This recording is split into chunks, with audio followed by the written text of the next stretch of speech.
أبي يعمل حتى الآن وأنا أيضا أعمل. الكنيسة عايزة تيجي النهاردة في الأيام الباقية القليلة في الصوم المقدس تقول اوعى يا حبيبي، اوعى يا بنتي، في نهاية الصوم ده دعوة للالتصاق والارتباط بربنا زيادة.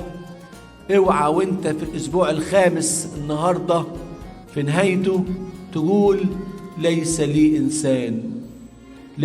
إنسان، أنا حاسس إني وحداني، أنا حاسس بضيق. أنا ساعات كده قلت بيني وبين نفسي هقول يعني قديس زي الأنبا بولا، قديس زي الأنبا كراس، قديسة زي مريم المصرية، قعدوا سنوات هذا عددها وحديهم، ما جاتلهمش أي أمراض نفسية ولا أي هلاوس بصرية أو سمعية، بالعكس تقوت نفوسهم بالله، كما قال القديس أنبا نوفير السائح إن اللي بيعيش مع ربنا عمر ما نفسه ولا نفسيته تضعف. أصلهم مش وحديهم.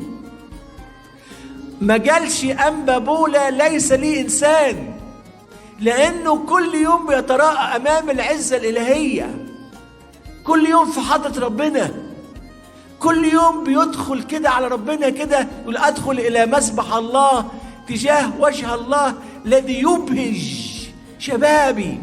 فين مسبح الله وانت في البرية؟ يقول مسبح الله هو قلبي، مسبح الله هو صلواتي، مسبح الله هو دموعي، مسبح الله هو إنجيلي، مسبح الله هو أجبيتي، مسبح الله هو مزاميري، مسبح الله هو صلوات القصيرة السهمية، مسبح الله هو تأملاتي في إلهي.